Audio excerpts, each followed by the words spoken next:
another cup.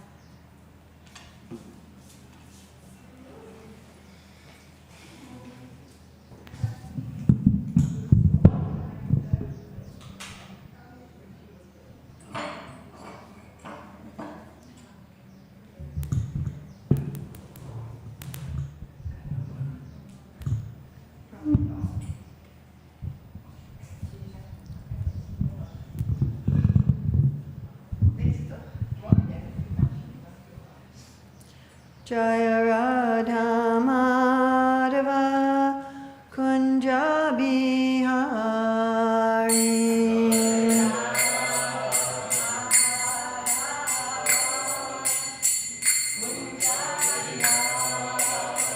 Jaya Radha Madhava Kunja Bihari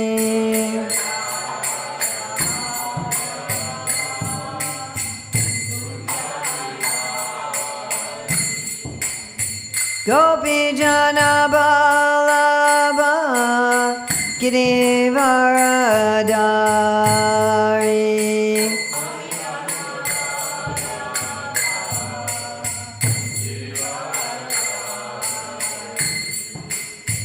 Gopi Jana Balaba Girivaradari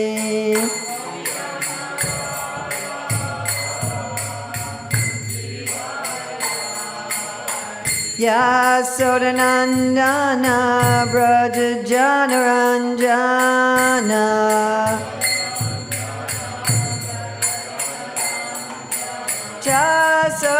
Yasodanandana Braja Janaranjana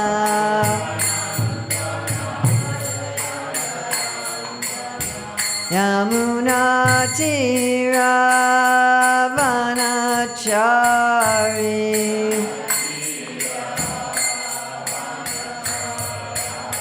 Yamuna Tiravanachari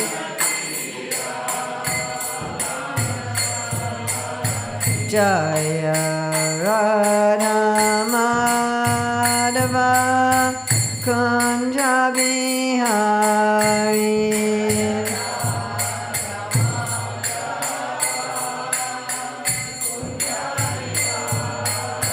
Jaya Radha Madhava Kunja Bihari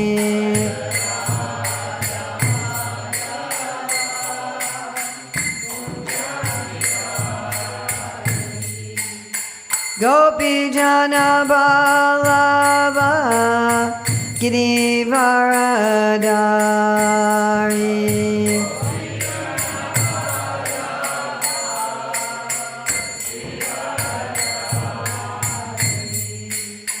Gopi Jana Balava Girivaradari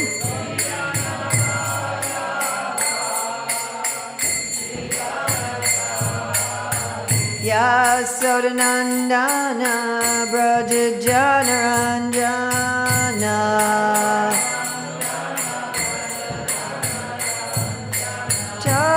Yasodanandana Braja Janaranjana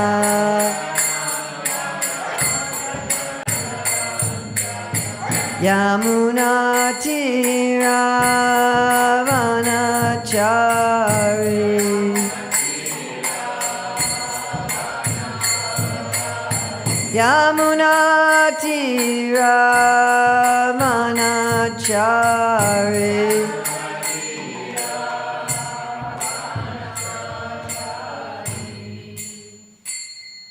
Jaya Mishra Karam Sapar Rajikacharya Asatara Santashi Shimad Zananga Sesi Bhaktivedanta Swami Maharaj Prabhupada Ki Jai ISKCON Founder Acharya Srila Prabhupada Ki Jai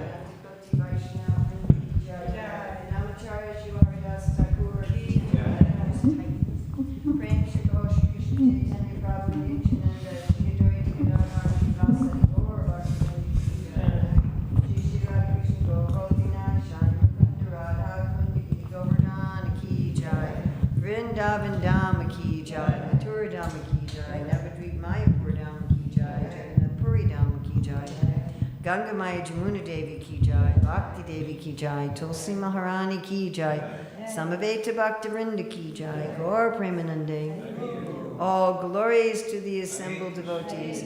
All glories to the assembled devotees. All glories to the assembled devotees. All glories to Sri Guru and Gauranga. All glories to Srila Prabhupada. Nama Om Vishnu Padaya. Krishna Prastaya Bhutale Srimati Bhakti Vedanta Swami Niti Namane. Namaste Saraswati Deve Gauravani Pacharane Nivasesa Sanyavadi Paskatyate Satarane.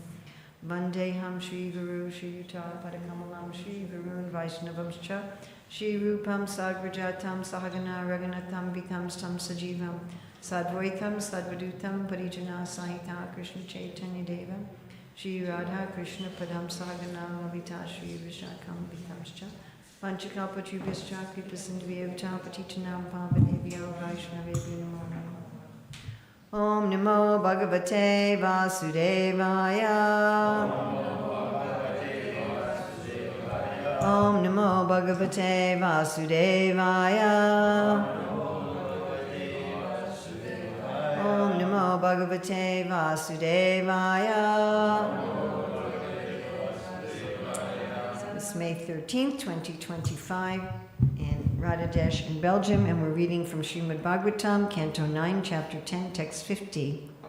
Agrahidasanam brartra Panipatya prasaditaha Prajaswadharma nirata Varnashrama gunavita Jugopa Pitravadramo Manire Pitaram Chatam. Please chant.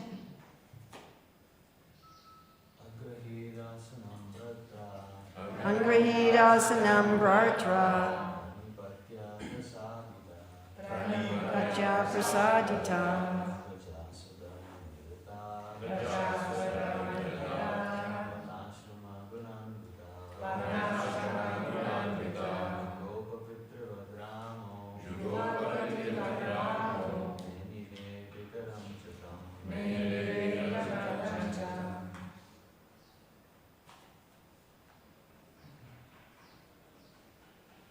Any ladies? Agrahidasanam Bratra Pranipatya Prasadita Prajaswadharma Nirata Varnashrama Gunanvita Jugopa Pitrivadramo Menire Pitaram Chatam. Agrahidasanam Bratra Pranipatya Prasaditaha Prajaswadharma Nirata Varnashrama Gunavitaha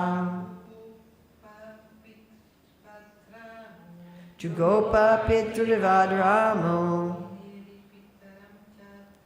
Meride Pitaram Chatam. Agrahit, accepted. Asanam, the throne of the state. Bratra, by his brother Bharata. Panipatya, after fully surrendering unto him. Prasaditaha, having been pleased. Prajaha, and the citizens. Swadharma niritaha, fully engaged in their respective occupational duties. Varnashrama, according to the system of Varna and Ashrama. Guna anvitaha, all of them being qualified in that process. Jugopa, The Lord protected them. Pitrivat, exactly like a father. Rama, Lord Ramachandra. Menire, they considered. Pitaram, exactly like a father. Cha, also. Tam, him, Lord Ramachandra. Srila Prabhupada's translation. Being pleased by the full surrender and submission of Lord Bharata, Lord Ramachandra then accepted the throne of the state.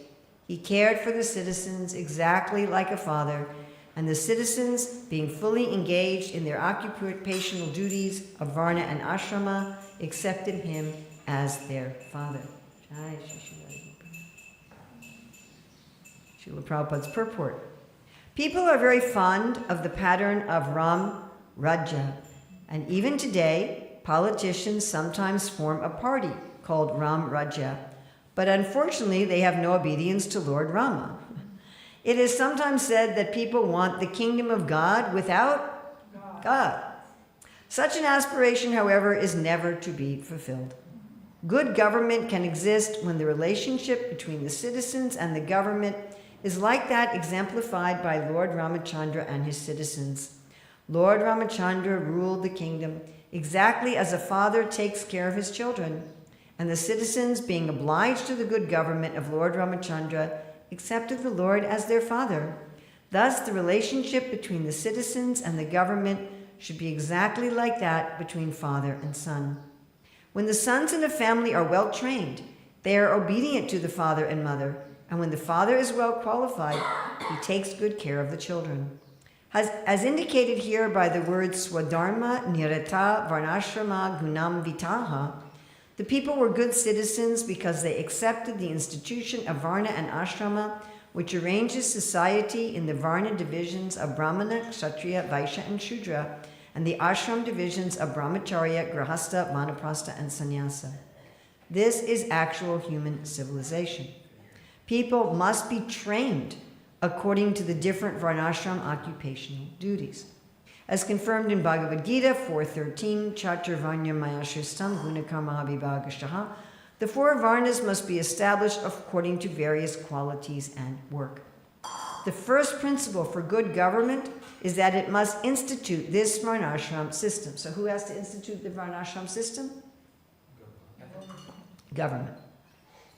The purpose of Varnashram is to enable people to become God conscious. Varnashramachaраvat Purushena Para Puman Vishnur Aradhyate. The entire Varnashram scheme is intended to enable people to become Vaishnavas. Vishnur Asya Devata. When people worship Lord Vishnu as the Supreme Lord, they become Vaishnavas. Thus, people should be trained to become Vaishnavas through the system of Varna and Ashrama, as they were during the reign of Lord Ramachandra, when everyone was fully trained to follow the Varnashram principles. Simply enforcing laws and ordinances cannot make the citizens obedient and lawful. That is impossible. Throughout the entire world, there are so many states, legislative assemblies, and parliaments, but still the citizens are rogues and thieves. Good citizenship, therefore, cannot be enforced.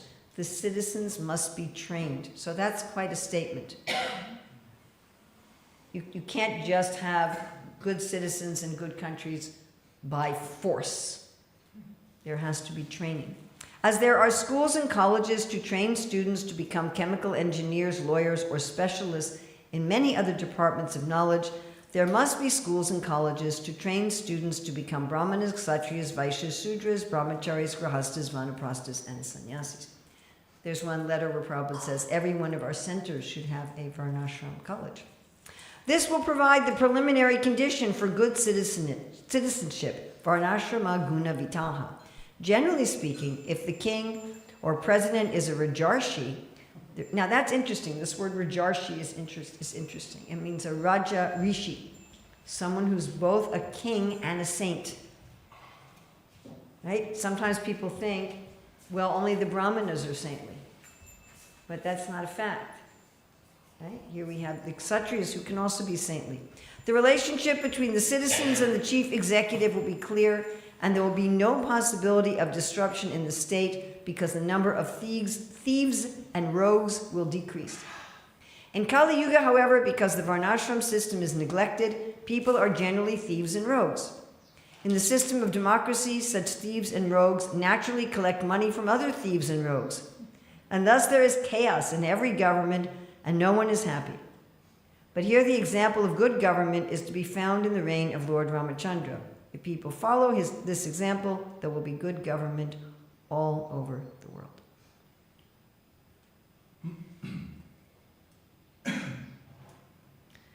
Agrahid asanam bhartra, pranipatya prasaditaha, praja swadharma nirata, varnashrama gunanvitaha, jugopa pitrivadramo menire pitaram chatam. Being pleased by the full surrender and submission of Lord Bharata, Lord Ramachandra then accepted the throne of the state. He cared for the citizens exactly like a father, and the citizens, being fully engaged in their occupational duties of Varna and Ashrama, accepted him as their father. So I thought I'd pass these out. I think that's enough. Ladies. Oh, we need one more for Bhagavati there. If there's any extras, just give me back any extras, so I want to keep the extras. So we're very fortunate here that Ekak Chakra Gram Prabhu and the other leaders want to take Srila Prabhupada's instructions in this regard seriously. And of course, there's been some other attempts in other places as well. My own personal conviction was that these attempts have been only partially successful because of a lack of a thorough understanding of the whole system. So we're going to look now very briefly at the system. There's the only part that's not in this document is what happens when people do work that's not theirs, but we can also just look at that verbally. So as some of you may know, I work with this other wonderful devotee, Rukmini Dasi. Her legal name is Ruchira S. Datta, so she's not Anutama's wife, Rukmini. She always tells people she's the fake Rukmini. And we spent about 6 years really studying the Shastra, especially the Gita and the Bhagavatam, and also looking at a lot of historical examples to try to understand what were the principles of the Varnashram system. And we focus first on Varna because Prabhupada says to focus first on Varna. He said first Varna, then Ashram. He said first you establish Varna Dharma, and once that's established, then you can establish Ashram Dharma. So we decided that for the sake of presenting this to the people in general, so there would not be any confusion with the degraded caste system by birth, that we would use some English terms rather than Sanskrit terms. Because as soon as people hear the Sanskrit terms, immediately they have some conception from the caste system, which is almost always wrong. So we thought better to kind of change up the terminology a little bit to give people sort of fresh mental space. So we call them the fields of work, and we call them the fields of ideas, fields of government, field of resources, and fields of artistry. So here looking at what good do they do to society? What's the benefit? So Srila Prabhupada always talks about these varnas, because this is what's talked about in the Vedas, as being parts of the body of God, parts of the universal body and parts of society. And just like you need all your parts of your body functioning well, correct? And it's very difficult to say which part of your body is more important. I mean, you could say, well, the head is the most important, but if all you have is a head, you're dead, right? Except unless you're Rahu. If you're Rahu, you can be just a head. Right? Correct? If you're Rahu, then you can be just a head. But for any of us, if we were just a head, we would be dead. Yes? And you can say, well, maybe the legs aren't so important, but I've thought about this. If you've lost your legs, right, you have to get, like you have this wheelchair device, correct? This electric wheelchair device you get around with to replace your legs. Or you have to have crutches, or you have to have a prosthesis, And if you don't have any of those, someone else would have to do everything for you. Am I correct? You couldn't just say, well, I just want to have legs. Right? Or if you don't have arms, even like I injured my right hand, and even just some injury to part of one hand, it makes it difficult to function. I have to ask other people for help. And if you don't have a stomach, forget it. Okay? And Prabhupada will often say that he'll often compare the stomach in the body to God, that like all the senses should serve the stomach, in the same way all the living entities should serve God. So how can we say one part of the body is more important than the other? It doesn't make any sense. How can we say one is of less value than another? So we look here at what is the value? Right? So the field of artistry that makes society work. Without that field, nothing works. We wouldn't have lights, we wouldn't have water, we wouldn't have heating and cooling, we wouldn't have clothing, we wouldn't have houses. Nothing would work, nothing would function.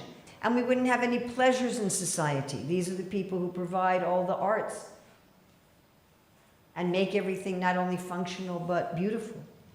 Everything would be just dry. If you didn't have the field of resources, you wouldn't have any of the raw materials. Prabhupada would often criticize modern society. He says, you're just making bolts and nuts. You're not producing grains. You're not producing food. Correct? Okay? We have to have raw materials. We have to have food. We have to have fiber. We have to have construction materials, wood, metals, medicines. And then we have to have some medium of exchange. One devotee a few weeks ago was telling me, oh, in Vedic society, they didn't have any money. I said, that's impossible. You can't have a society with only barter, because we don't always have what the other person wants. So there has to be a medium of exchange. And I said, we have Balaram gambling over gold coins. So raw materials and money have to be there as well, or society can't function. And then you also have to have somebody organizing things. You have to have someone organizing roads and schools and hospitals and making laws and enforcing laws. Right? Otherwise, it's chaos. Although Prabhupada said just enforcing laws isn't enough, people have to be trained. You also have to enforce laws. No matter how well people are trained, there's always going to be some rogues and thieves. Prabhupada doesn't say the rogues and thieves will go down to zero. He says the rogues and thieves will decrease.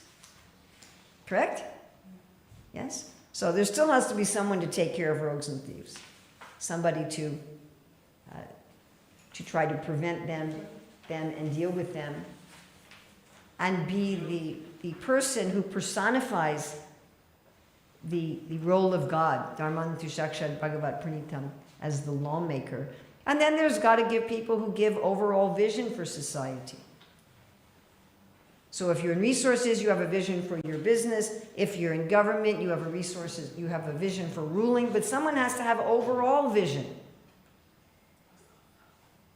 And someone has to be detached from the workings of society in general so that they can give objective overall vision. So those are the roles. And we list some possible careers here. Right? This is a very small chart. This is a 2-page summary of a 600-page book. And whenever you simplify, you always distort a little bit. So we look at some jobs. Right? In ideas, there's counselors, priests, journalists. Now, not every kind of journalist, not if you're just writing the gossip column or the recipe column. Scientists, doctors, not surgeons or dentists. Researchers, teachers, not people on YouTube teaching you how to change your tires. In government, we have politicians. So this would be, the president, the governors, the mayor, the lawyers, the judges, police officers, people in the military, firefighters, legislators, people in parliament and Congress, government ministers. Prabhupada also says landlords. Their apartment building is like a little government. And in our modern day, this field would also include NGOs. because our governments are not, our political, you can keep that paper, and I can give you an electronic file of it. Got it ready? No, You can just, it's for the people. oh, okay, because you can ask me for the file, I'll give you the file. So NGOs are filling in the gaps from political governments. They're doing government work, but on charity, which is not so much something you find in the Shastra. Generally, people in the field of government don't accept charity. But in our modern day and age, that's going to be necessary. And in resources, anyone who owns or manages a farm or a business, except for a little lifestyle business. Like if you just make pots and you sell them, you sell your pots. Or you just make jam and you sell your jam to a few people. So that's not resources. Salesperson, financial advisors, bankers, not the tellers in the bank, but like your, the investment guy, people who help you with your mortgage, with your investment. And then in artistry, you have all the trades, plumbers, electricians, construction workers, almost everyone in entertainment, your actors, your dancers, most everybody in fine arts, most of you musicians, artists, service and hospitality, wait persons, things like that. All kinds of engineering. So even rocket scientists, who are engineering the rockets. And then nursing, designing, secretarial, administration. These are some. There's many, many, many, many more in each of these categories. So the idea is that these four fields always exist. In all but the most simple human societies, there are some very simple, I don't think the word primitive is politically correct anymore, but there are some extremely simple, like hunter societies or hunter-gatherer societies, where these four fields do not exist. But that's unusual. Generally, as soon as society is a little bit complex, these four fields exist, and careers in those four fields exist. Now, those careers change over time. So 200 years ago, there were not software engineers, right?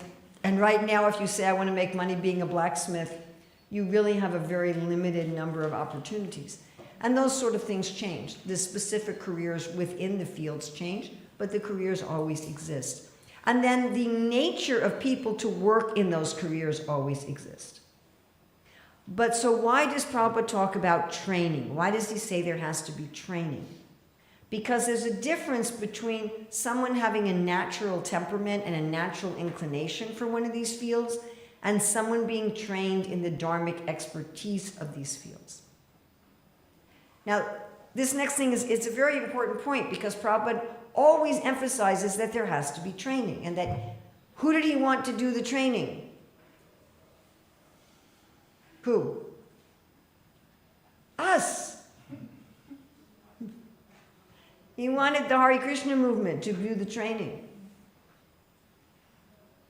Right? And Prabhupada makes a point in this purport today. There are so many places you can get trained as an engineer, I forget the whole list, the doctor, but they're not training you in the Dharma.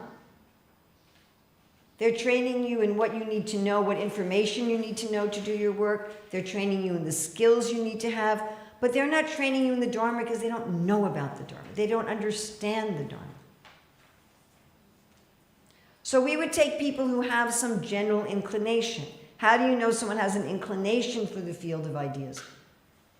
Well, they're probably very interested in finding out patterns of truth and reality in everything. They may be very interested in math or language. They're pattern finders. Sometimes they live very much in their head. Sometimes they can be very detached. In our course, one gentleman, the primary symptom we found with him was like utter detachment. And it was interesting. He said, I always got very bad grades in school. He said, I just barely passed my subjects. Well, you might think, well, that's not somebody in that field. But why? He said, because I thought it was all stupid. I thought everything in the world, I didn't want anything to do with anything in the world. Because people in the field of ideas, we compare them metaphorically to sports commentators. They're watching the game, but they're not playing it. They're watching it, they have the sense that I'm not really part of society. So those can be some of the beginning inclinations. And what about training? So when someone is trained in the field of ideas, you find people with that inclination and you train them. You're going to train them in honest straightforwardness. You're going to train them not to be controlled financially. You're going to train them to be satisfied with their mental and intellectual life. You're going to train them in proper detachment, and you're going to train them in mercy, and many other qualities. Again, this is trying to fit it on 2 pages means that not everything's here.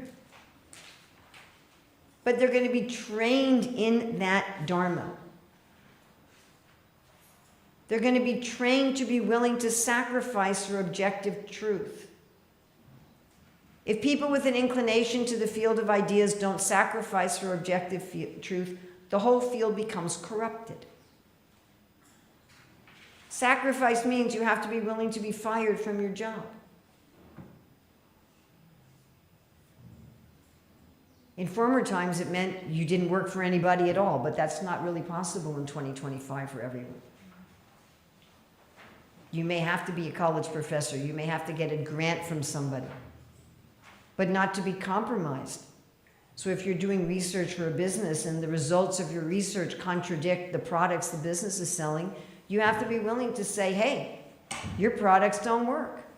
And they'll say, well, if that's what you're going to publish, we're going to fire you. You say, all right then. You have to be willing to speak truth to power. You have to be willing to go to governments and say, hey, you're not following the rule of law yourself. You're corrupt. And the government may imprison you. You may have to be willing to speak up to religious leaders and say, hey, you're perverting the religion. And they may persecute you. They may torture you. They may brand you a heretic. Yes? Right? Am I correct? But you have to train people to do that. The inclination is there, but you have to train them to do it. And the questions that these people ask about their work is it true? Is it wise? Have I contributed to the truth and wisdom of the world? That's the main thing they want to do. It's not a sideline. It's not a hobby. It's not, it would be nice to do it. The primary thing when they go to bed at night, did I do a good job today? Did I make the world more full of truth and wisdom? All right. Let's go to the field of government. So beginning inclination concerned with fairness, rules, protection. That's not fair. You're not following the rules. That's not being done right. Now, all kids do that sometimes, but someone who's like really, that's their obsession. That's what they're focused on. Morality, ethics, fairness, rules, protection, care. Like Prabhupada talks here about the government being like parents. Having this idea that like I want to parent the world. Yes? So that's the inclination. But then they have to be trained in the Dharma. Someone has to take people with that inclination and train them in the Dharma. How to be properly diplomatic. People in government, Prabhupada writes in 1847, Bhagavad Gita, cannot just be honest all the time, or they'll start a war. We even call them diplomats. They do negotiation. Correct? Right? Sometimes they're extremely not honest, like intelligence agents who come in and say, oh, I'm an English teacher, and actually they're a spy. And they're very expansive people. They're not satisfied like people in ideas. They always want to expand. They always want to protect more people, more people, more people. They think big. They're energized by crisis. There's a fire, everybody runs out, the firefighters run in. Somebody's shooting, everybody runs out, the police officers run in. What does Krishna say? Happy are the Kshatriyas to whom such fighting opportunities come unsought, opening for them the doors of the heavenly kingdom. So they try to maintain peace, they try to prevent crises from happening, but when a crisis happens, they're like, yes! There's danger, there's a crisis, time for me!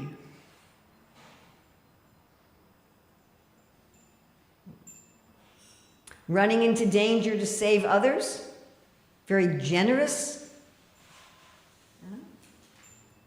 And what are they willing to sacrifice for? Justice and protect others. They're literally willing to sacrifice their body, their arm, their eyes, for the sake of having justice in society, if they're trained in the Dharma.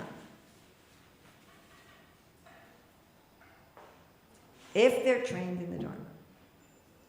Like you might have an inclination to be a parent, but that doesn't necessarily mean you're automatically going to be a good parent. You understand? You have to have some example. You have to have some training. And their main questions about their work are, is it just, is it honorable, did I contribute to justice in society? That I can contribute to law, to people living honorably, to having morals and ethics and fairness? And in resources, the beginning inclination is usually some great interest in resources. I'm really interested in cows or sheep, or I'm really interested in corn, or I'm really interested in money. We have, where I live, there's one 11-year-old devotee boy who's already analyzing all the financial markets. He's already like figuring out, okay, how can you make the most money? And he says, I really want to give a lot of money to Krishna. Okay? And but again, they have to be trained in the Dharma. Prabhupada also says in 1847 that people who work in this field are diplomatic. And Srila Prabhupada identified himself as being in this field. Prabhupada said, I was a businessman. And he says, in this field, you may have to say to people, oh, I'm not making any profit for you. You don't tell people, well, this is actually what I paid for this. We don't expect any shop, they're going to tell you the cost of what they paid for. We don't expect advertising to be fully honest. Yeah? And also expensive. The Bhagavatam says people in this field are always thirsty.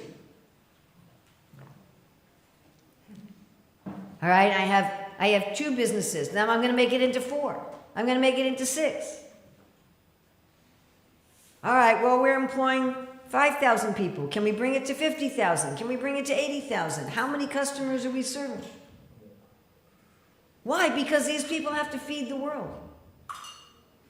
They have to bring all the raw materials, the food, the clothing, the medicine, construction materials. They have to bring these to the whole world. This isn't just someone who, grows a little garden for themselves and just has, some little artsy shop where they just sell their own little soaps or something. They're feeling, I need to take care of the world. So one of our sons who's in this field, he said, I know that he was in his 20s. He said, my life is successful because I've generated more wealth for society than was spent on my upbringing. I've already done more than pay back my debt. I've made society wealthy. And to be willing to sacrifice for ethical, sustainable, societal wealth. This is to be trained in the Dharma. To be trained in the Dharma. The inclination is not enough. You have to be trained to protect the sources of your wealth. You've got to be trained. Okay, you're getting something from the earth, from the water, from the air. Are you protecting it? You're getting something from the animals. Are you protecting it? Are you making sure your business is sustainable? Is it regenerative? Are you going to be able to feed people tomorrow? Are you going to be able to have medicines for people tomorrow and the next day and the next day? Is your business going to go on? And are you willing to sacrifice for that? One person was saying how, if businesses are not ethical, if they're not ecologically conscious, they can make more money in the short run. Well, yeah. But they're cutting off the very source of their prosperity. You understand? Sure, it's easier and faster to rape somebody, but then you don't have a long-term relationship with that person. Does that make sense? So, you rape the earth, and then the earth, that's not a relationship. That's not sustainable. So they have to be trained. And their main questions they ask, am I producing sustainable, regenerative wealth? To the field of artistry. So their inclination, loving to fix things, to help people. I mean, everyone wants to help people, but to help people in a supportive function. We could say like an assistant. So when I contrast, that's for you. If we're going to contrast artistry and government, so artistry wants to help people like an assistant, in government like a parent. So I always give the metaphor, if you're in artistry and someone says, give me ice cream, you give them ice cream. Like if I go to the restaurant here and I say, give me ice cream, they don't say, well, how much do you weigh? How dare you just come in for ice cream? Did you have your meal yet? Right? But a parent's going to say that. A parent's going to say, I'm sorry, you have to eat your broccoli. So in artistry, trying to serve and satisfy people, which Prabhupada talks about as the glory of this field, this service mentality. Love of fixing things, helping things, using tools, using your body as a tool. But then they have to be trained in the Dharma. So what is the Dharma? Honesty. Honesty about costs. They're not going to lie about what's wrong with your car so they can make more money. Because the Dharma of these people is to be satisfied. They're not expansive people. To be satisfied with basic comforts in life. Prabhupada often talks about that. The people in this field need to be given nice clothing, a nice place to stay, and basic comforts of life. And liking security. These are the people that uphold the status quo, not challenge it. And for the Dharma to be willing to sacrifice to maintain the quality and integrity of their craft or service, even if they're pressured to make more money or be faster. And I always give the example of a sign I saw in a restaurant that said, we make slow food. If you want fast food, go down the street. And the main questions they ask about their work are, have I added to the beauty, functionality, and support in society? So we were doing a consultation with one person who was like, I don't know if I'm in artistry or ideas. And we asked her, well, what do you really want to give the world? Do you really want to give the world? Do you want to say at the end of the day, I've added beauty to the world. I've added support. I've helped the world work better. Or at the end of the day, do you want to say, I've really made the world wiser and I've increased truth in the world? And the person said, oh, it's definitely beauty and support. You remember that? And the person was saying, I could feel it in my body. I could feel when I thought about beauty and support, I felt light. And when I talked about wisdom and truth, I felt constricted. Actually, it's quite interesting. We find, so now I counsel hundreds of people in this, and we find always when a person understands what their nature is, their physiology changes. And it strikes me that you don't even have to be doing it. You just have to be thinking about it. Didn't we see this over and over again? The person just thinks about it. And their skin gets brighter, their eyes get brighter, their muscles relax. And they just have this glow. Their voice changes. They have this glow about them. And when they're talking about things that aren't themselves, there's a constriction to them and a kind of a darkness around them.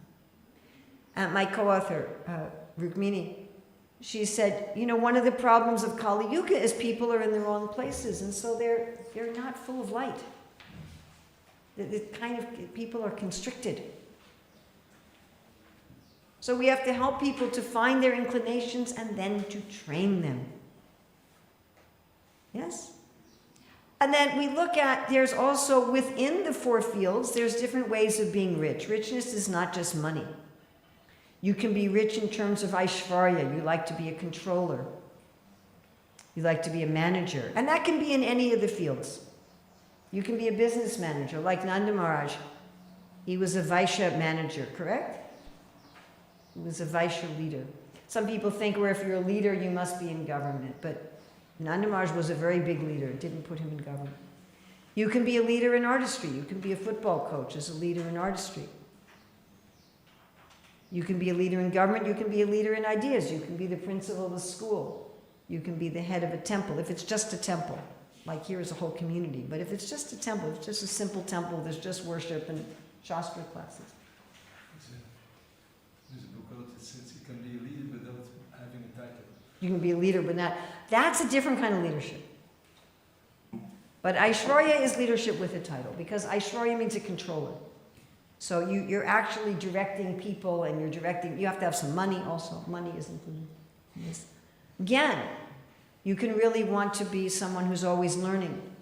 And again, that can be in any field. A person may be wanting to constantly learn about woodworking, or constantly learn about how to improve their business. So people who just like are always insatiably curious, always want to learn. And then Shri, beauty. So you might want your work to include visual beauty, auditory beauty, olfactory beauty, tactile beauty, beauty of nature. And Shri has to do with leadership without a title. So Shri includes charismatic leadership, where what do they call them, influencers? You influence, I'm not quite sure what that means though.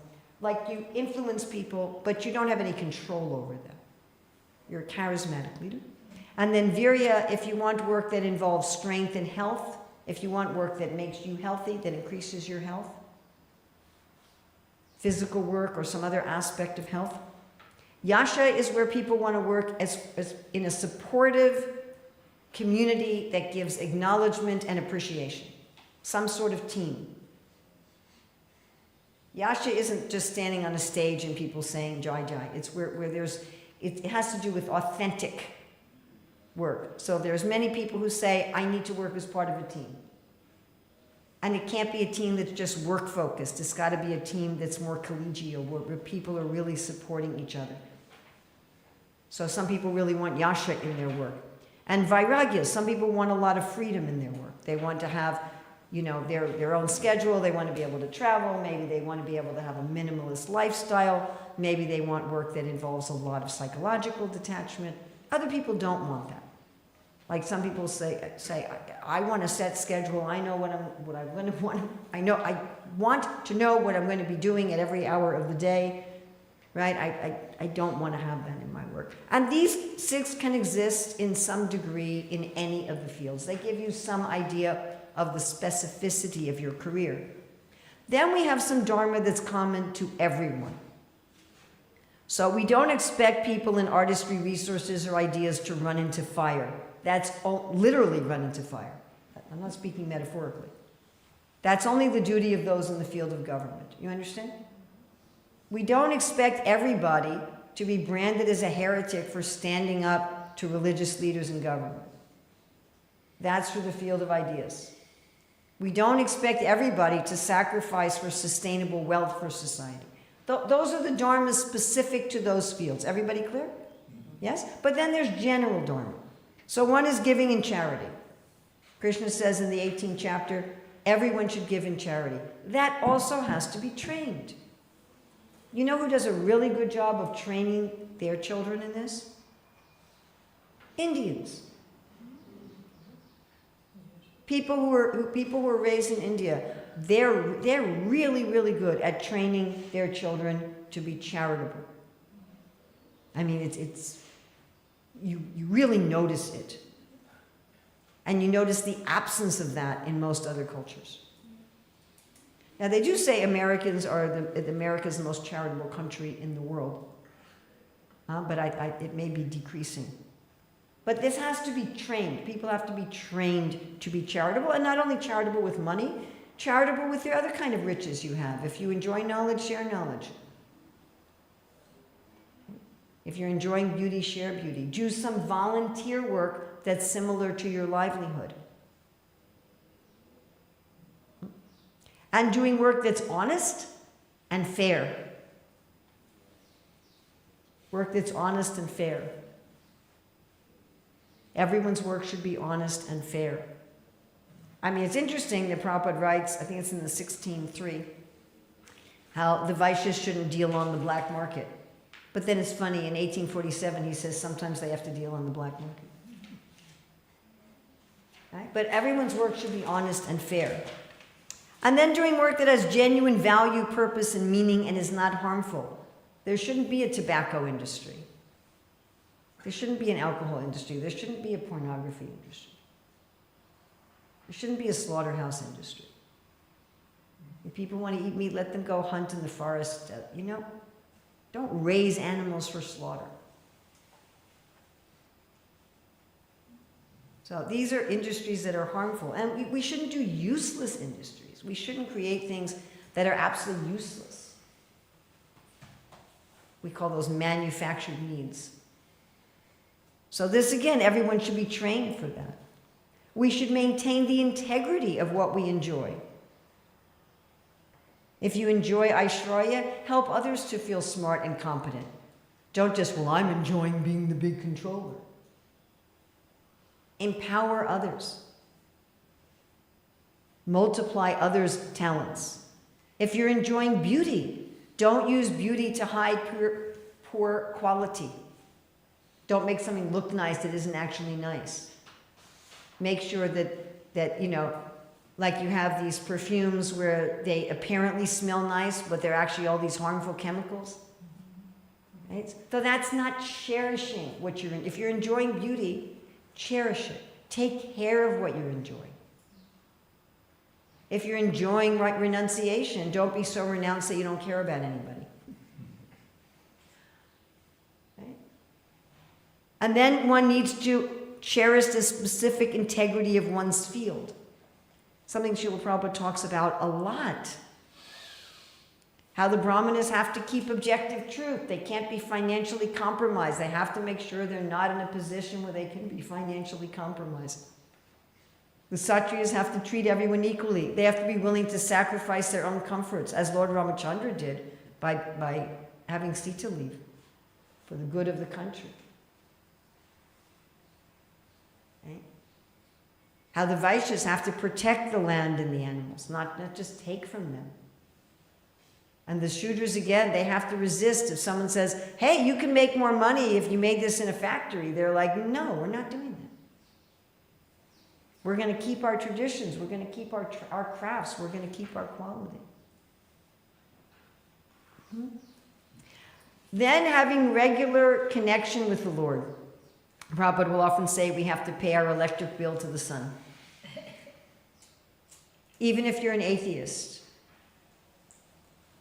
You have to give back. And therefore, Prabhupada says this varnashram, it's a way for people to become Vaishnavas. Because included in it is you have to have some connection to the divine. You have to have, even if you don't understand anything about religion, you have some sense, I'm getting everything from the universe even. Even if you see the divine as the Virat Rupa. Actually, a book Prabhupada wrote, which he never published in his lifetime, got published after he passed, about the talks with Mahaprabhu and Ramananda Roy. And he talks about there that Varnashram means that everybody works for the good of the universal form. To have some kind of sadhana, to have some kind of yajna, at least once a week, once a day. And then to make your work into yajna. And then to be above what we call in our book the shades of ego, which we'll have a whole class about that. And you might say, well, that sounds really advanced. But Krishna says in chapter 2, Nistrigunya Bhavarjuna, Bhagavad Gita. I was just hearing Prabhupada say today, Bhagavad Gita is preliminary. You can't understand the Bhagavatam unless you've understood the Bhagavad Gita. So Bhagavad Gita is preliminary, chapter 2 in the Bhagavad Gita. That's about as preliminary as you're going to get. Can we agree on that? Bhagavad Gita chapter 2, basic. And there Krishna says, get above the modes of nature. Modes of nature? Yeah, you particularly. That was just for you now, nobody else. All right. So that's on an individual level, although cherishing the field has to do with society. Let's turn this over. Because, my dear friends, the problem is, if all we do is work on an individual level, we're going to end up trying to put all these into practice in a messed up society. You understand? It's hard for your heart to be healthy or your lungs to be healthy if your whole body is out of whack. So, there are doctors who look at specific parts of the body. They're a cardiologist or a pulmonary specialist or a whatever. Forget all the names for all the different. There's podiatrists, they're foot specialists, and then there's people that, I don't know if they specialize just in your right elbow, but, it does go down. There are cornea specialists. So not just eye doctors, there are eye doctors that are cornea specialists. I know because I've seen some. So, but someone's got to look at the whole body, right? Someone's got to be a general practitioner. Someone's got to see, okay, like I remember my mother near the end of her life, she started getting really bad stomach aches, and it was cured by getting rid of 2/3 of her medicine. Because the different doctors were prescribing separately without talking to each other. So someone's got to look at the whole system, how the whole system works. So this backside is the system, and we're looking at this in terms of a devotee community. We also, in the book, we look at it in terms of society in general, but on this particular sheet, we're looking at it in terms of a devotee community. And because of the enthusiasm of your leaders here in Radhadesh, we're hoping we can actually do this here.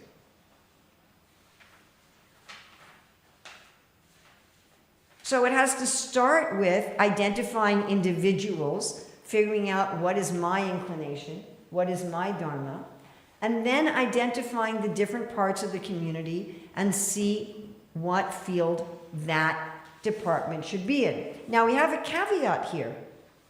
If you go into a field that's not your Dharma, because your Dharma can't be repressed, you'll try to change that field to match who you are. It's like if you put on clothes that don't fit, you'll pin them or something to try to fit. You understand? Yes? So like if a person who's naturally in the field of resources works in government, they'll try to make government into a business. Does this happen in modern society? And then on top of that, we have untrained, corrupt business people who go into government and make government a corrupt business. Clear? Right? And if government people go into business, everybody starves. That's what happened in the Soviet Union. Well, they don't have the profit motive. They're thinking in terms of justice. The business fails. And I've seen this in our Hare Krishna movement. I've seen when temple presidents tried to take over businesses. There was one temple had a super successful prasadam business. Very, very successful. And the temple president kept insisting that the bulk of the profits be given to the temple instead of plowed back into the business. The Dharma of resources is sustainable, regenerative wealth. But that's not the Dharma of government. And so the whole business collapsed. All the people who were being employed lost their jobs. All the people who were being served, they lost their source of sustenance. We went to visit after everything collapsed, and I saw, and I'm not exaggerating, there was a bag this high, this big, full of almonds, rotting. Almonds.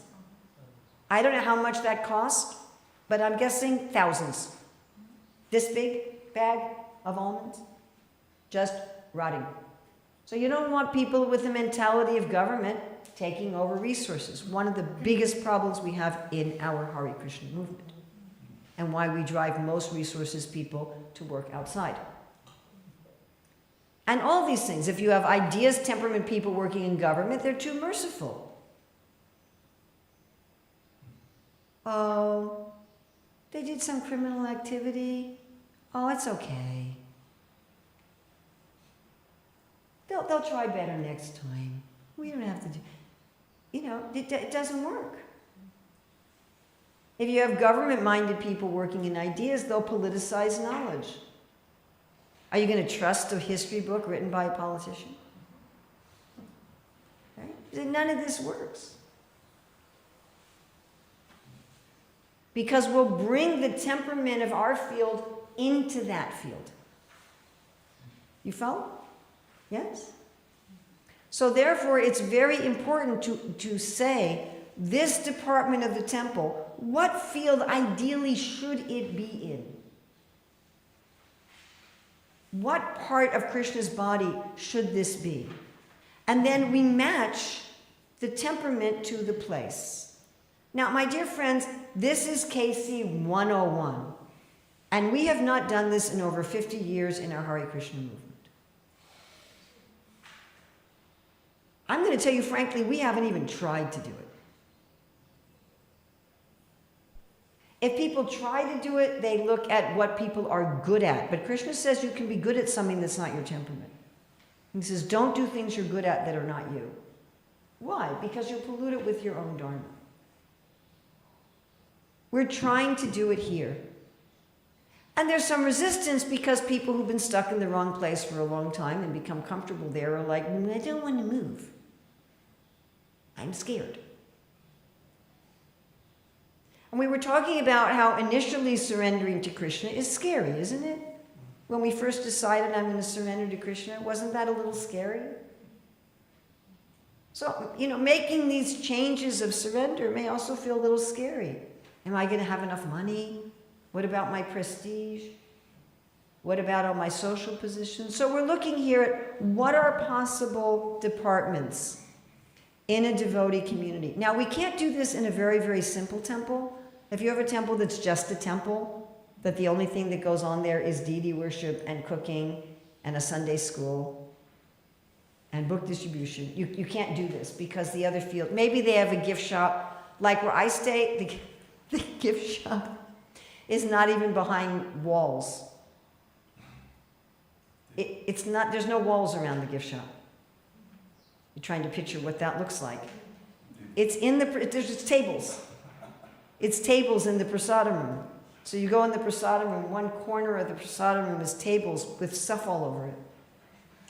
And then there's a box you can put money in if you get something. That's not a business. You understand? Yeah, nobody's running it like a business. So a simple temple like that, everything's just ideas. It's not a village, it's not a community. So we can only start instituting this. And did Prabhupada want the Hare Krishna movement to have a few models of this? Yes. Yeah, because if we're going to go to governments, because Prabhupada says government has to do this, if we're going to go to governments and say, you should do this in your government, the first thing they're going to say, and I know because I talk to leaders in the Nepali government and the Suriname government, the first thing they're going to say is, where's a model? They're going to say, we're not going to do this just based on a book. We want to see it in action. Someone's got to put it into action. So here we're looking at possible departments. You look at the next row. How could that field manage itself? Now these are ideas here, which is why we're using words like possible. This is something that we're going to need to work out as a community. It's not something that I or anyone else can come in and say, it's got to be like this. But these are possible ways. How could there be internal management of the field? Because there's leaders in each field. So if you have a group of people here who wants to work on fiber, they want to do spinning and weaving and cloth manufacturing, then you can make a guild of weavers that would manage itself. It would be nice if we had, out in the world, in America, we have something called the Chamber of Commerce, which is like where businesses get together. If we had something like that for people who are doing businesses, some council of ideas person, then cooperating. Again, this is an area Prabhupada talks about so much. How do the fields interact with each other? Just like in the body, there's a way the stomach interacts with the lungs. There's a way that the intestines interact with the gallbladder. How do they cooperate with each other? So we have here, and I hope you'll take the time, I don't have the time in this class, but I hope you'll take the time. It's just 2 pieces of paper. I know 600 pages is intimidating. It has what we call a thud factor. You just look at it and go, I'll read it someday. This is just 2 pages. How would there be cooperation between the fields? All right, let's look at under field of resources. So field of resources would report to government and advise on sustainability, giving charity to ideas and persons in need. Now everyone's supposed to give in charity, but your resources persons are always the biggest charity givers because they have the most money. Paying some kind of taxes to government, selling produce to the community, or whatever it is they make, employing artistry helpers, and the government providing land and facility. So this is from the point of view of resources, how could there be cooperation between the fields? Let's look at field of government. Meet with ideas regularly on vision and to ensure people are working according to their nature. That's the job of both ideas and government, to make sure people are working according to their nature. Ensures that artistry people are comfortable and fairly compensated, and employs artistry helpers. Let's look at field of ideas. Reports to government and works with government to create vision. Works with resources for long-term planning, guidance, and training.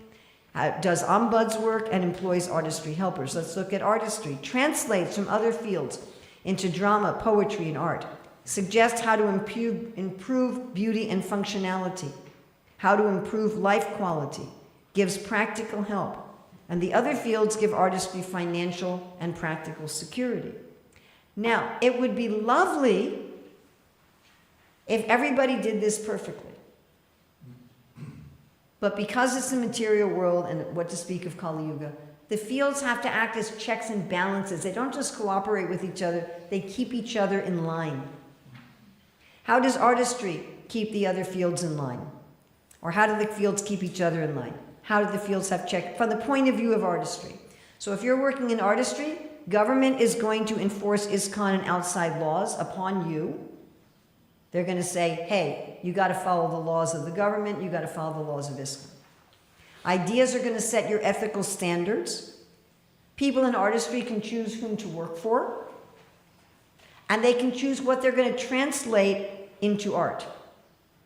So if somebody from government or resources or ideas says, hey, I want you to make a poster on this, I want you to make a movie on this, they can say, I actually don't agree with this, so I'm not going to make a movie about it. I think this is wrong. I think it's off. And government can charge them taxes or rent. Okay, from the perspective of the field of resources, how are their checks and balances? You can choose your own suppliers, you can choose your own customers, you can choose your own employees or grantees. Ideas will set the ethical standards. Field of government, make sure that you're in compliance with the law. Let's say you're in government. How are you going to experience checks and balances? So you have the responsibility to check that everybody's following the laws, both the Belgium laws and ISKCON laws. You're going to hear from ideas about possible deviations in government. Wouldn't it be nice if ISKCON worked like that? And that's all I'm going to say about that. From the perspective of the field of ideas, how would you work about checks and balances? The field of government makes sure that ideas are in compliance with the law, that you're not breaking government law or ISKCON law, and ideas has to speak truth to power in order to correct deviations. And then Prabhupada also talked about how competition is healthy. He said competition gives life. But very, very important, the fields do not compete with each other. They never compete with each other. Your stomach is not competing with your brain. But there's competition within the field. Each field should have competition within it. Why? It increases the purity, it increases the quality. Prabhupada very much wanted this mood of non-envious, non-malicious competition. All right, let's look at resources. So there can be competition. We all understand business competition. In a devotee community, you can be competing with similar projects either in your own community or in other devotee communities. Who has the greatest variety of prasadam health food bars? Who has the best quality? Who has the greatest profits? Who's employing the most people? Who's serving the greater markets? In government, you can compete with other devotee communities on things like self-sufficiency, book distribution, devotee satisfaction, demographic balance. Everybody understands what demographic balance is? A greater variety of people from different national and ethnic groups. In artistry, there's competing for jobs, and similar cottage industries can compete. There can even be regularly organized competitions. In America, every year, every county and every state has resources and artistry competitions. So, who can grow the biggest pumpkin, who can make the best cake, who can sew the best quilt. And they give prizes. And in ideas, you can have debates. That was part of Vedic society. There were scholarly debates. You can compete for who can write the best articles, who can distribute the most journals, who can make the best instructional materials. And how are these going to be financed? So ideas is generally financed through charity. And this charity can come from our political governments. It can come from the Belgian government. It can come from fundraising. It can come from tuitions. It can come from donations. Government should be funded by taxes and fees from artistry people who have cottage industries, from resources, and then general donations to the community. And that's an adjustment for the present time. In Shastra, you don't find that that would exist, but that would be an adjustment for the present time in a devotee community. Resources is funded through sales of their products or resources and through investors. Artistry is funded through their own cottage industries. You know, like you like to bake bread and you have a little bakery. You don't want to have a chain of bakeries all over. You're not trying to become wealthy like that. You're also funded by being paid by your employers, and volunteers get stipends. So here we have a view of the whole society. Now imagine if we did all this, just two sides of one piece of paper. That's how to have Ram Rajya.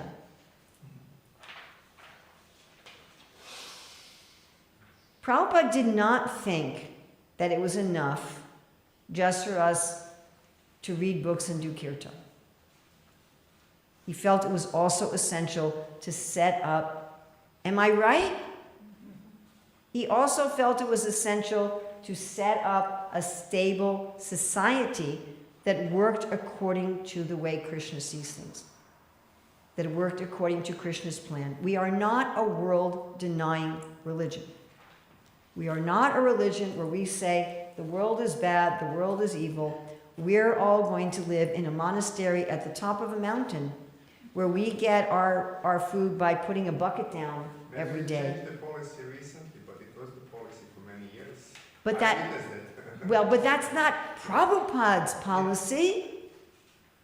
We have been, we somehow or other, and I used to teach the history of ISKCON, Bhaktivedanta College. We somehow or other ignored or sidelined or minimized all of the instructions from Prabhupada, from Krishna, from the Shastra itself. That we're meant to build a society that will lead people to become Vaishnavas through the organization of the society. And we thought, we're going to have nothing to do with society. It's bad, it's evil, it stinks. And we're just going to remove ourselves and cloister ourselves and just chant Hare Krishna. And I'm going to ask you, would we ever bring Mahaprabhu's movement to the world with that mentality? Would that work? It's not even practical for our own members. That kind of thing is only practical for a tiny minority of our own members. And it's not even the desire of our founder Acharya. So we have an opportunity here in Radhadesh. You have actually an amazing opportunity. Your community is complicated enough so that there's departments here in each of the 4 fields. The temple where I live is not. The temple where I live is way too simple. We actually couldn't do this there. We don't have these departments. Do you understand what I'm saying? It's just a temple. So you're complicated enough so that you can do it, and not so complicated that it's overwhelming. Like I wouldn't try to pilot this in Mayapur. It would be like something. And you have leaders here who are very enthusiastic. And that even when I'm not here, they're keeping up at least some of the momentum. So this kind of mix, the only other place I know where it exists, and not as much as it exists here, is New Govardhan, Australia. I haven't tried there. So we have an opportunity. Is it scary? Yeah, it's scary. It is. Honestly, it's scary. But because this is the desire of Srila Prabhupada and this is the desire of Krishna, and this is the desire of the personifications of the Shastras, we will have divine help.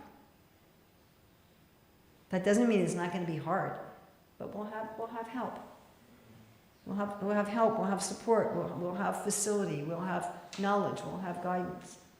So we just did our second course to certify coaches in career Dharma. Prabhupada wanted a Varnashram college in every center. So starting now, so now we have like altogether 17 people certified as the first level of coaches. 7 in New York and 10 here. I'm going to try to do this in other parts of the world.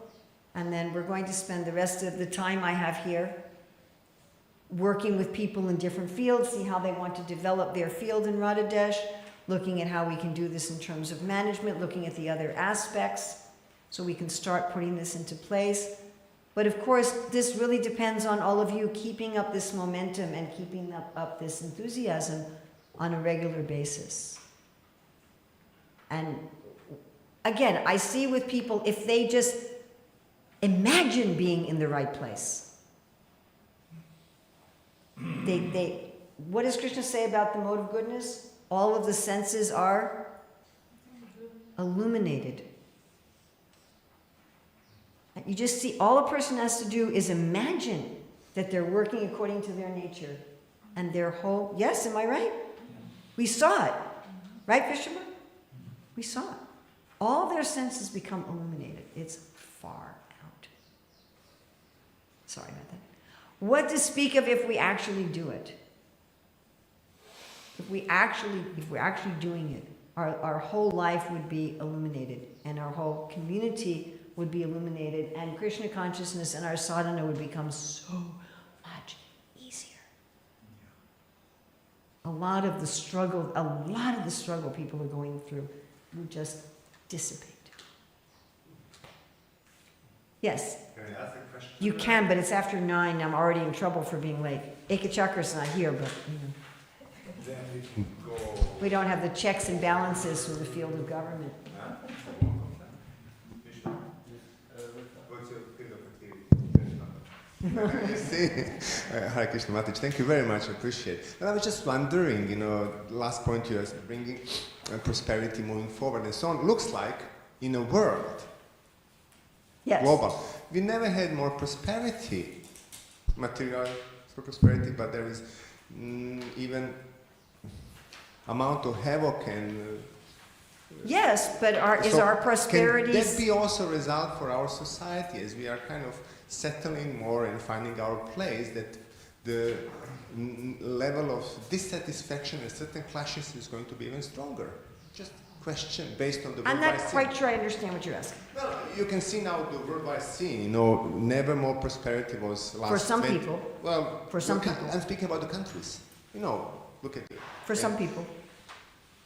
Okay. We have a big wealth disparity in the world today.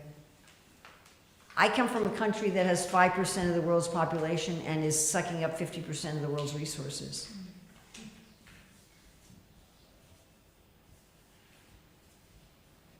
So yes, there are a lot of people who have a high standard of living, but there's a big wealth disparity. And a lot of the so-called high standard of living is very unhealthy. That's what I'm kind of coming to. That's kind of my father was telling me. He said when we were poor, we were happy. Really? And that's like a... God consciousness. You told me one time, you're having success in your business and you still come to the temple because you think prosperity means you are whatever. The point is that... So you told me one time when I started my business, you're getting successful and you're still coming to the temple and you think it's like contradictory. The point is to have your business in a God-conscious way. Yes. And that will save society. Nowadays what we see, all the governments and many businesses, they are not God-conscious. But the company I'm affiliated with, they are so God-conscious, and the people I'm working with, and it makes such a difference. And imagine So I can every come here company and nobody was like knows what that. I'm doing. I'm here and I'm just, if you have the right attitude, you can have so much money. And there's so many devotees you see in Germany. They're business devotees and they are very fine people. And if we had more people like that, we could do so much. Imagine. Just think about the universe. Let's think about the universe. As you become more Krishna conscious, your planets get more what? In the universe, the more Krishna conscious you are, the more what the planets are. Satisfied? Opulent. As you become more and more Krishna conscious, your planets are more and more opulent. They're more and more beautiful. There's more and more enjoyment. There's more and more facility. They're more and more healthy. And when you're in the spiritual world, it's the limit of opulence. You have unlimited opulence. Now, it's true that sometimes people in suffering will turn to God, but that's a sad thing. Like if Krishna sees that someone's opulence is bewildering them, he'll take it away. But that's sad. Like those of us who are parents, if we see that our children are using their toys to hurt their siblings, and we'll take the toys away. But we don't want to take their toys away. Good parents don't want to take their toys away. Good parents want their children to have lots of toys and lots of books and lots of activity. Am I right? I don't know. A good parent is not going to say to a child, I want you to be impoverished. Because otherwise you might get bewildered. I don't know parents who do that. Parents, they say, I want my children to have all facility, but I want them to use it nicely. And if they don't use it nicely, they may restrict them. They may put them in a timeout. So sometimes if a devotee is saying, I want to be Krishna conscious, and then they get bewildered by Bhogaishwarya, then Krishna may say, we're going to take it away. But Prabhupada says the real mercy is when you have it and you use it nicely. Like Nrsingadev said to Prahlad, you have no material desire, but I order you to enjoy the opulences of the demons, he says. I order you to enjoy the opulences of the demons and to rule them. 195 times, if you look on the Vedabase in Prabhupada's books, letters, lectures, he uses the term peace and prosperity. And I am absolutely certain that if I were to go through in depth and look for variations on that, like a peaceful and prosperous society, that I would find more. 195 times he says that. We're not just concerned with whether or not, as one GBC said, it's not I take my Krishna prema and run. Like Prahlad Maharaj says, I'm also concerned for these fools and rascals. I'm not going to go off myself and just cultivate my own spiritual life. I'm concerned for them. And Krishna says, okay, rule them. Make a God-conscious kingdom. Be a Rajarshi. People think this way not only about business people, they think this way about politicians. They think, how can you get involved in politics, and isn't that going to hurt your devotion? But you can be a Rajarshi. We just celebrated the disappearance day of Jayananda. He was in the field of artistry, was he not? What did he do? He fixed cars, he went on the Bhogaran, he built the Rath Yatra carts, he took out the garbage.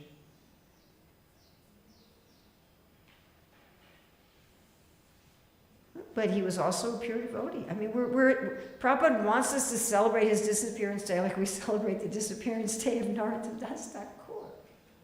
So it's, this concept, I should say that whatever field we're not in, whatever's not our field, because it doesn't match our Dharma, we're naturally going to see the Dharma of that field as a Dharma, because for us, it is. So people who aren't in ideas are going to look at ideas and say, those people are really arrogant, or what are they doing? It's useless. So I always give this example. If you went to any temple in the world and you said, can you for 1 year give me a room and prasadam, and I'm not going to do anything for your local temple at all, I'm just going to research What's different and similar about the poetry of Srila Rupa Goswami and Srila Kavi Karnapur? I can't think of any temple that would say, yeah, we'll facilitate that. And I'm speaking from experience because I asked all over the world, I said, can I stay someplace and work on curriculum for children? I said, can I produce Learn to Read? And there were only 3 temples in the world that were even open to it. One said you can stay for 3 months. One said you can stay, but you'll have to share an office with 10 people. And there was only one place, it was in Auckland, because the head of the school there was a personal friend, and he was very close to the temple president. So he was able to convince the temple president to give me a place to stay with no local obligations. So I could just work on curriculum. But generally, ideas work is seen as useless. Right? You look at government, all these guys are just into power and control. You look at resources, you say, oh, they're just greedy. You look at artistry and say, oh, they're just doing low-class work.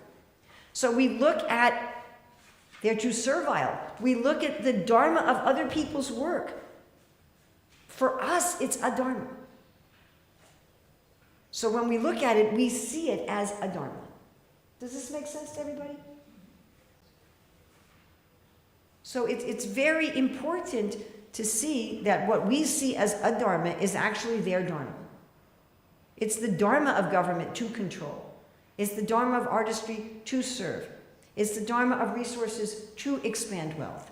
It's the Dharma of ideas to do theoretical research that guides the practical. And to be somewhat separate from society. So this is actually, but we put this. I mentioned the young boy who does all these, like investment calculations, right? I talked about him? Yeah? Did I talk about him here in this class? Yeah. So his father, he's 11, his father was very concerned. And he came to one of the devotees who was teaching him some classes and said, I'm afraid my son is becoming materialistic.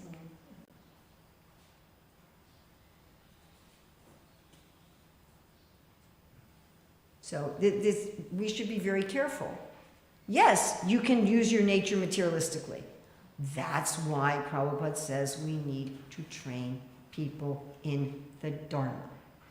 Just having the inclination, you may use your inclination in an adharmic way. You can be a corrupt plumber. Have you ever met a corrupt plumber? I have. You can be a corrupt plumber. Yes?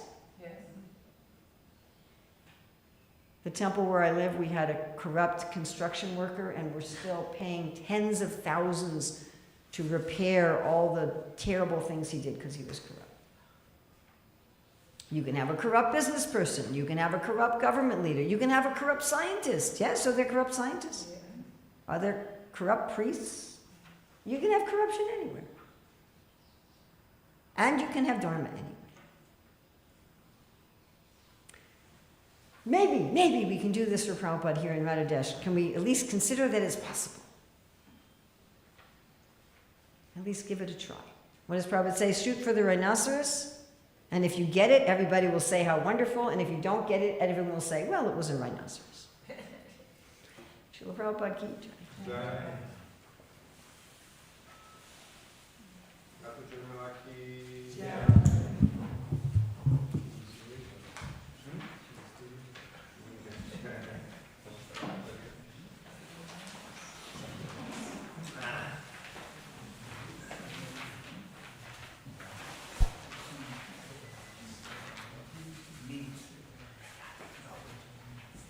Books and produce this for the kids, out.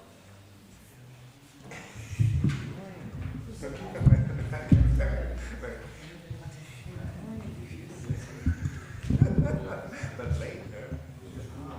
That was very good. Really? No, it's fun. But it's also the trick when you get instruction, or at least I was getting some seniors, you cannot be Krishna conscious and sit on two chairs saying that one is material, one is spiritual, very polarized verbs. And that was really one of the things triggered my whole life venture in terms of the anthroposophical medicine, just specialization. How it was in my case, how it outplayed.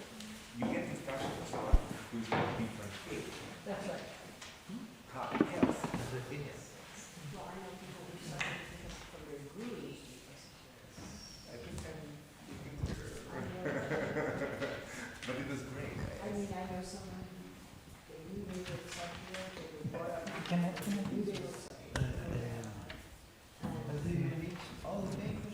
If you're going to read